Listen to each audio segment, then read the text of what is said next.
"You're just a babysitter, not her real mom," my mother-in-law sneered. I smiled and handed her my daughter's overnight bag and walked out the door. The panic on her face was priceless as she realized what she had just signed up for.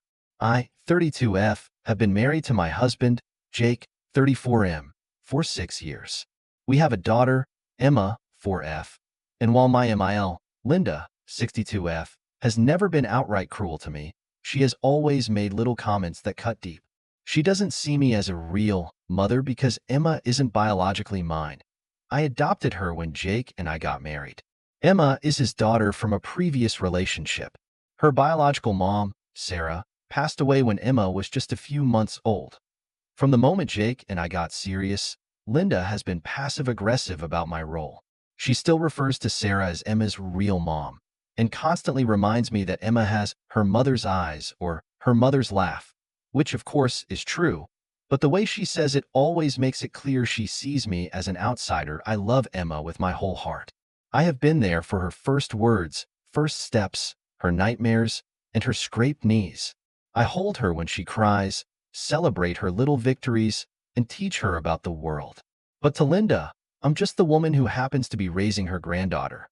This all came to a head last weekend when Jake and I were invited to a wedding out of town. Linda offered to watch Emma overnight, which I appreciated. Until I dropped Emma off at her house. I handed over Emma's overnight bag. Linda smirked and said, "You sure you're okay with leaving her with her real family for a night? Must be hard, being just the babysitter." I swear, something in me snapped. I didn't argue. I didn't explain. I just smiled, set the bag down, kissed Emma on the forehead, and turned to Linda. "Thanks for offering to babysit," I said sweetly, and then I walked out the door. The look on her face when she realized what she had just signed up for, priceless. Now, here's the thing. Linda loves Emma, but she's not used to handling her alone for long stretches of time. She sees her for a few hours here and there, but has never been responsible for the full bedtime routine. The meltdowns, the picky eating, or the "Mommy, I need you" cries in the middle of the night. I turned my phone off for the evening and enjoyed the wedding with Jake. When I turned it back on later, I had a dozen missed calls and texts from Linda, ranging from annoyed to outright panicked. "Emma won't sleep. She keeps asking for you. She won't eat what I made for dinner. What does she usually eat? She's crying. She won't calm down. What do I do? This is ridiculous. You need to come get her." Jake and I stayed the night as planned. When we picked up Emma the next morning, Linda looked exhausted. Emma ran into my arms the second she saw me, burying her face in my shoulder. Linda, disheveled and clearly overwhelmed, muttered, "She's very attached to you." I just smiled. Jake backed me up completely. He told Linda that maybe now she'd understand that I'm not just a babysitter. I'm Emma's mother. But Linda didn't apologize. Instead, she acted like I had been cruel for leaving her unprepared, as if I didn't send her a full list of everything Emma needed. Linda was still fuming when we left, but I didn't care. I had no regrets. If anything, I thought maybe, just maybe, she had finally gotten a taste of what it really meant to care for Emma. But of course, that would have been too easy. The next day, Jake got a call from his brother, Mark, 37M, who rarely gets involved in family drama.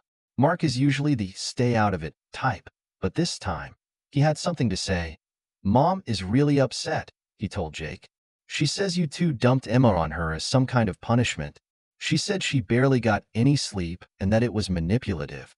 Jake told him exactly what had happened, including Linda's babysitter comment, and Mark was quiet for a moment.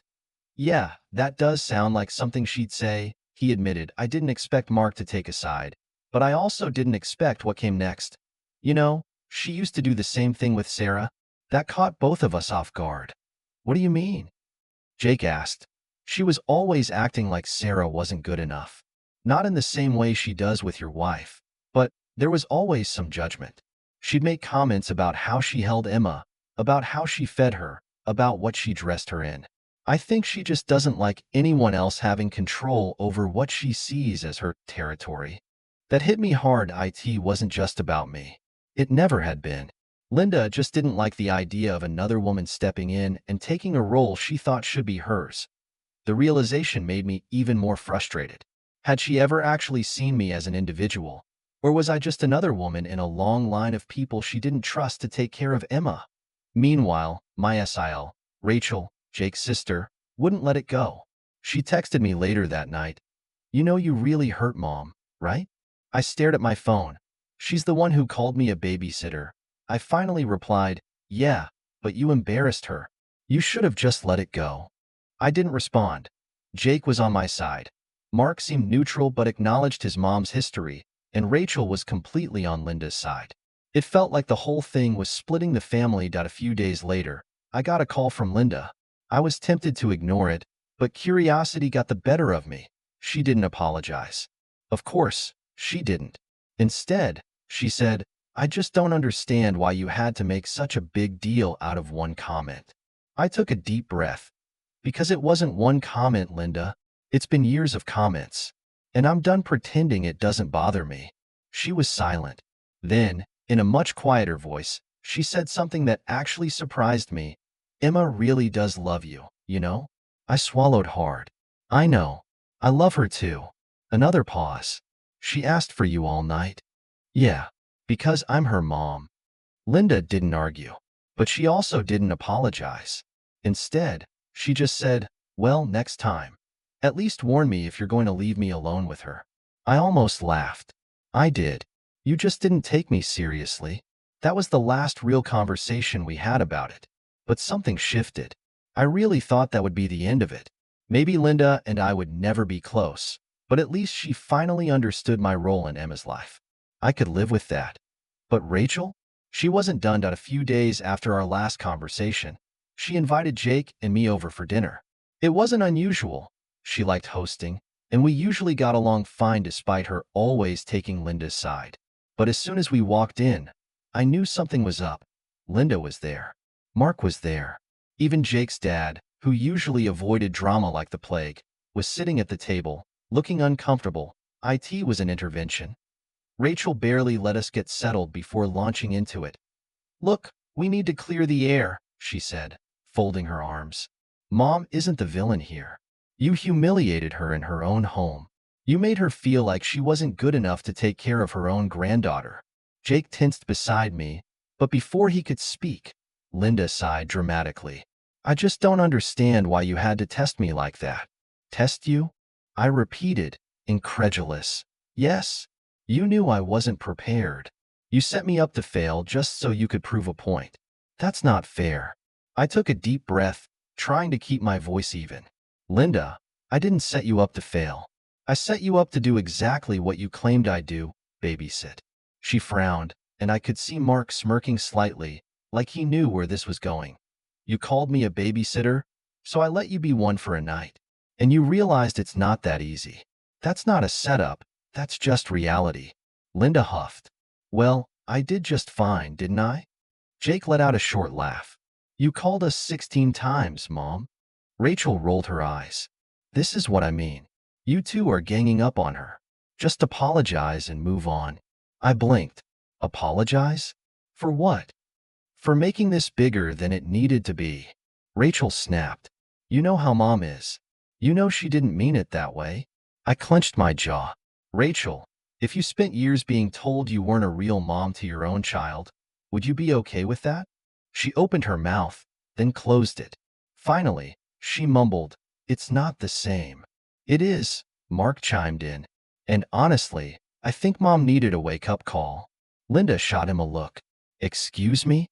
You've always treated Jake's wife like she wasn't enough, Mark said bluntly. The room went dead silent.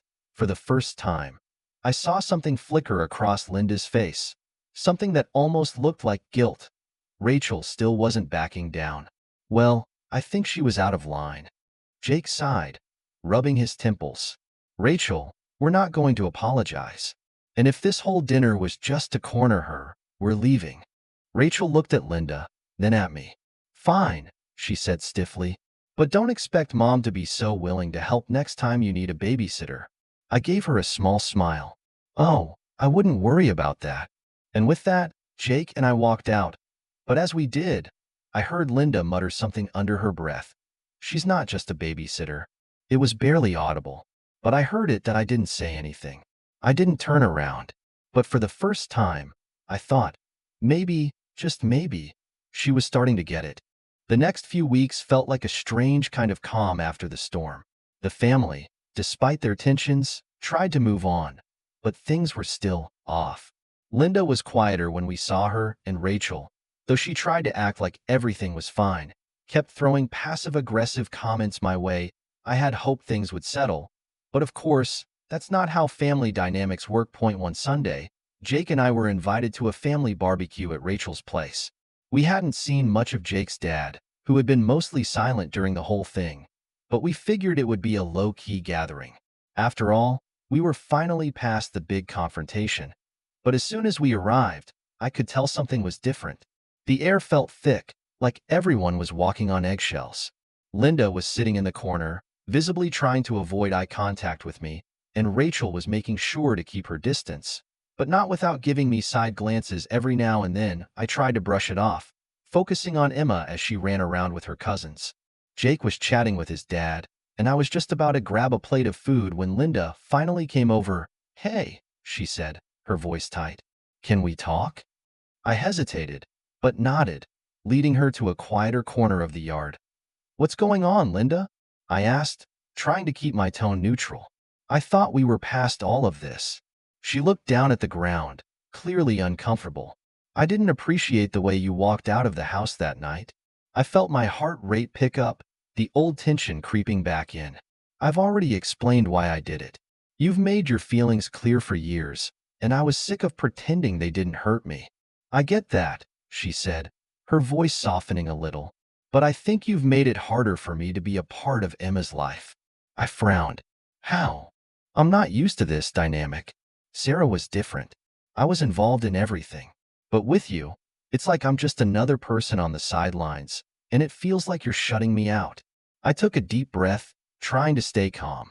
"Linda, this isn't about shutting you out. This is about boundaries. I'm Emma's mom, and that doesn't mean you're not important to her. But when you undermine me, it creates problems. It's not about what you want or what you used to have with Sarah. It's about what Emma and I need now." She didn't look convinced, but she nodded slowly. "I never meant to make you feel less than. I guess I just miss how things used to be." I softened at her words, but there was still an edge of frustration there. "I know it's hard. I know you miss Sarah. But I'm not trying to replace her, Linda. I'm just trying to be Emma's mom." Linda looked away, and I could see her struggle to hold back emotion. "I'm not good at this, okay? I don't know how to do this with you. I don't know how to share." There was a moment of silence, and I realized just how vulnerable she was in that moment. I had been so focused on proving myself, on showing that I was a capable mom and that my place in Emma's life was real, that I hadn't really considered how hard it might be for Linda to see me in that role. "I don't need you to be perfect," I said quietly. "I just need you to respect me, and I need you to be there for Emma. That's all I'm asking."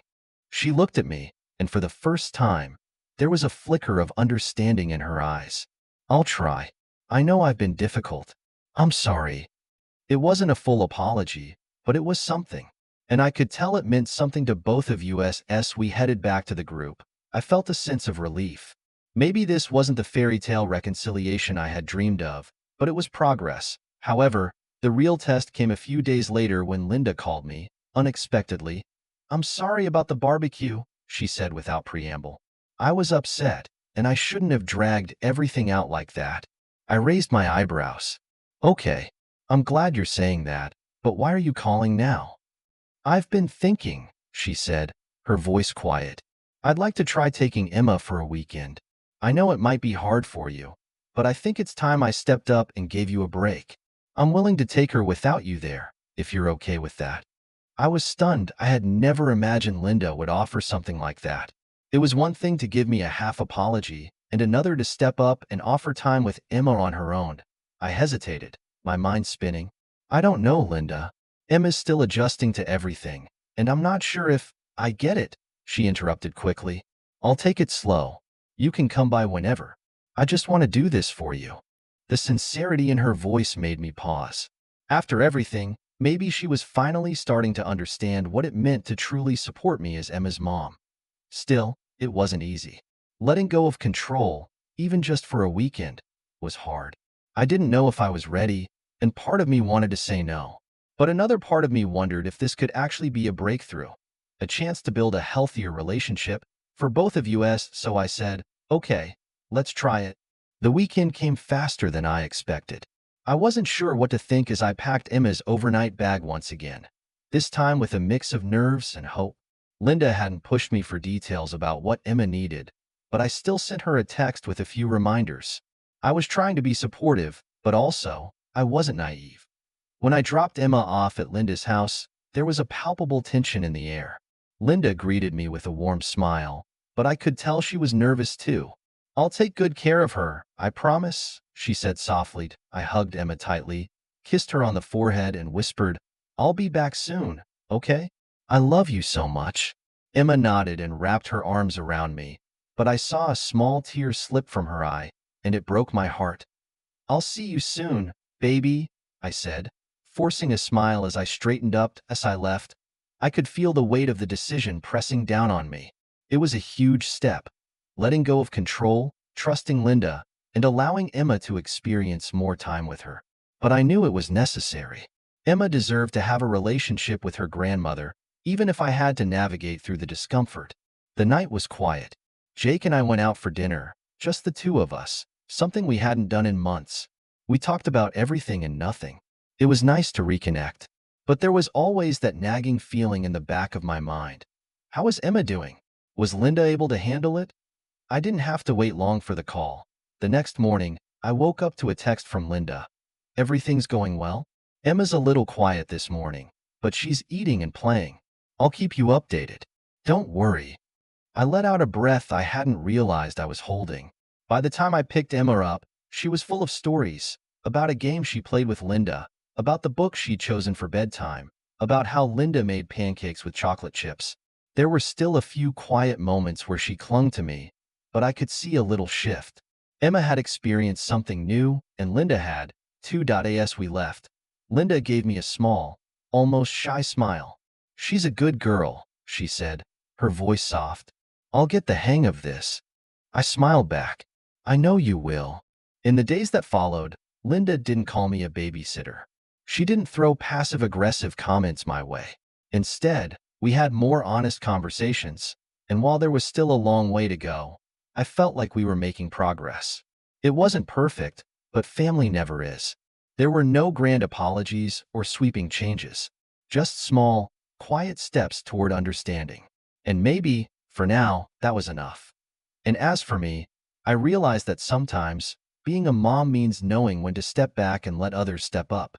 And that, in the end, it's not just about proving your worth. It's about trusting those who care enough to try. So, here I am, asking for your thoughts. I know I might not be perfect in how I handle things, but I still feel like I did what was best for my daughter and for my relationship with my mother-in-law. Am I the a-hole for walking out when my mother-in-law called me a babysitter, or was I too harsh in making a point? Should I have handled things differently? Or was I right to set those boundaries and make her realize what it's like to be the one responsible? If you enjoyed this story and want to see how it all unfolds, make sure to hit that like button and subscribe for more family drama and real-life stories. Share your thoughts in the comments. Do you think she was right to set those boundaries, or did they take it too far? Don't forget to like and subscribe for more stories like this.